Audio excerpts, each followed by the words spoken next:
வெற்றிமாறன் தயாரிப்பில் உருவாகியுள்ள bad girl திரைப்படத்தின் டீசர் சமீபத்தில் வெளியானது. வெற்றிமாறனின் உதவி இயக்குனரான வர்ஷா பரத் எழுதி இயக்கியுள்ள பேட் கேர்ள் படத்தில் அஞ்சலி, ரம்யா உள்ளிட்டோர் நடித்துள்ளனர். இப்படத்தின் டீசர் வெளியானதில் இருந்தே பல சர்ச்சைகளை சந்தித்து வருகிறது. சர்ச்சைகளால் படம் ரிலீஸ் தேதி வெளியிடப்படாமல் கிடப்பிலேயே போடப்பட்டுள்ளது. இதனிடையே சென்சார் போர்டு திடுக்கிடும் தகவல் வெளியிட்டுள்ளதால் இப்படத்தில் அப்படி என்னதான் இருக்கிறது என நெட்டிசன்கள் கேள்வி கேட்க தொடங்கிவிட்டனர். டீனேஜ் பருவத்தில் வளர்ந்த பெண்ணுக்கு ஏற்படும் ஆசைகள், கனவு, இச்சைகள் என தொடங்கி அவளது பார்வையில் இந்த உலகம் எப்படி இருக்கிறது என்பதை பற்றி இப்படம் பேசுகிறது. ஒரு படத்தின் டீசர் ஒட்டுமொத்த படத்தின் கதையை தீர்மானித்து விடாது. சர்வதேச திரைப்பட விழாக்களில் விருதுகளையும் பாராட்டுகளையும் இப்படம் பெற்றுள்ளது. ஆனால் இந்திய மரபுப்படி ஒரு கலாச்சார விடுதியாக காதலை பார்ப்பவர்களுக்கு இது சர்வதேச விழாவுக்கு சென்ற படமா, அப்படித்தான் இருக்கும், ஒன்றும் சொல்வதற்கு இல்லை என்ற கேள்விகளும் கோபமும் தான் அதிகம் ஏற்படுகிறது.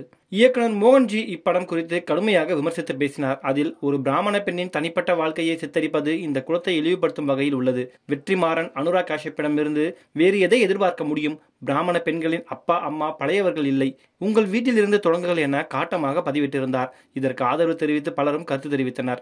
இப்படத்தை வெளியிடக்கூடாது என பதிவிட்டனர். அதேபோன்று இப்படத்தின் டீசரில் பிராமண பெண்களை கொச்சைப்படுத்தும் வகையிலும் மனதை புண்படுத்தும் வகையிலும் காட்சிகள் இடம்பெற்றுள்ளதாக கூறி தணிக்கை சான்று வழங்கக்கூடாது என சென்சார் போர்டுக்கு உத்தரவிடக் கோரி கோவையைச் சேர்ந்த ராஷ்டிரிய சனதா சேவா சங்க நிறுவனர் எஸ். ராம்நாத் என்பவர் சென்னை ஹைகோர்ட்டில் மனு தாக்கல் செய்துள்ளார். இதனால் பெரும் விவாதத்தை ஏற்படுத்தியது. வெற்றிமாறன் மீது கடும் விமர்சனங்கள் வைக்கப்பட்டன.